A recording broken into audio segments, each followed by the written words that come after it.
Hello നമസ്കാരം, welcome to പ്രിയാസിൻ cook. അപ്പോൾ കുറേ നാൾക്ക് ശേഷം ഒരു വീഡിയോ ഒക്കെ ആയിട്ട് വരുന്നതാണ് കേട്ടോ.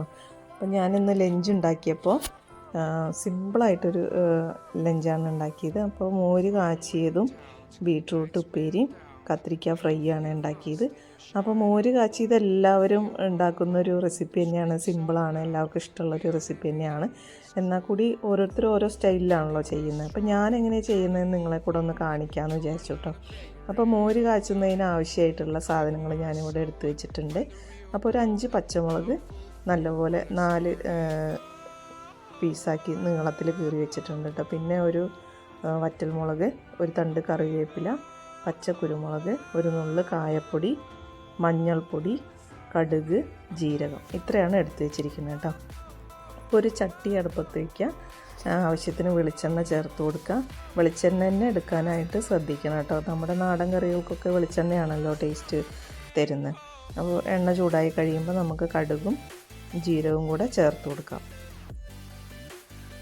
അപ്പോൾ കടുകും ജീരകമൊക്കെ നല്ലപോലെ പൊട്ടി വന്നിട്ടുണ്ട്. അപ്പോൾ നമുക്കിനി എടുത്ത് വെച്ചിരിക്കുന്ന കുരുമുളക് ചേർത്ത് കൊടുക്കാം. ഞാനിവിടെ പച്ചക്കുരുമുളകാണല്ലോ എടുത്ത് വെച്ചിരിക്കുന്നത്.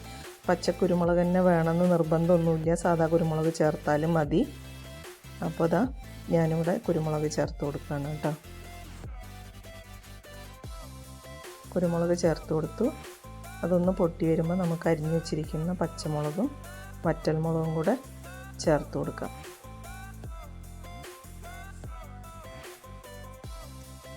പച്ചമുളക് നിങ്ങളുടെ ആവശ്യാനുസരണം എടുക്കാവുന്നതാണ് കേട്ടോ. ഇത് എരിവ് കുറവായതുകൊണ്ട് ഞാനൊരു 5 പച്ചമുളക് എടുത്തുവെന്നേ ഉള്ളൂ.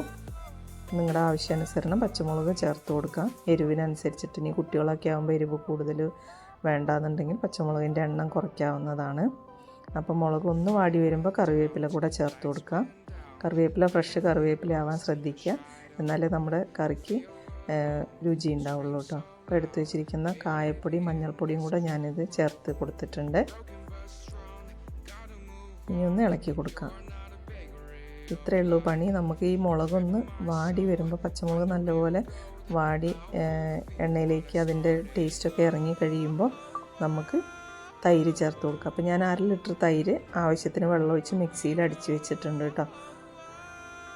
നമ്മുടെ ആവശ്യത്തിനനുസരിച്ച് തിക്നെസ്സിൽ വെള്ളമൊഴിച്ച് അടിച്ച് ചേർക്കാവുന്നതാണ്. മിക്സിയിലൊന്ന് അടിച്ച ശേഷം മാത്രമേ ഇതിൽ കറിയിൽ ഒഴിക്കാൻ പാടുള്ളൂ കേട്ടോ, അല്ലെങ്കിൽ കട്ട പിടിച്ചിരിക്കും, തരിയായിട്ടിരിക്കും. പിന്നെ തൈര് ചേർക്കുമ്പോൾ പ്രത്യേകം ശ്രദ്ധിക്കുക, നമുക്ക് തീ ഓഫ് ചെയ്തിട്ടോ അല്ലെങ്കിൽ തീ കുറച്ച് വെച്ചിട്ടോ വേണം ഒഴിക്കാനായിട്ട്. ഞാനിപ്പോൾ തീ ഓഫ് ചെയ്തിട്ടാണ് ഒഴിക്കുന്നത്. മൺചട്ടി ആയതുകൊണ്ട് തന്നെ അത്യാവശ്യം നല്ലപോലെ ചൂടുണ്ടാവും. ചൂട് കൂടിക്കഴിഞ്ഞാൽ നമ്മൾ ഒഴിക്കുമ്പോൾ ഈ തൈര് പിരിഞ്ഞു പോകാൻ സാധ്യതയുണ്ട് കേട്ടോ. അതുകൊണ്ട് ഞാൻ തീ ഓഫ് ചെയ്തിട്ടാണ് തൈര് ചേർത്ത് കൊടുത്തത്. ഇത്രയേ ഉള്ളൂ പണി. നല്ലപോലെ ഇളക്കി കൊടുക്കുക. ഈ ഒരു സമയത്ത് ഉപ്പ് പോരാന്നുണ്ടെങ്കിൽ ചേർത്ത് കൊടുക്കാവുന്നതാണ് കേട്ടോ. അപ്പോൾ നമ്മുടെ മോര് കാച്ചിയത് റെഡി ആയിട്ടുണ്ട്. അപ്പോൾ എല്ലാവരും ട്രൈ ചെയ്ത് നോക്കുക. റെസിപ്പി ഇഷ്ടമായാൽ സപ്പോർട്ട് ചെയ്യാൻ മറക്കരുത്. Thank you.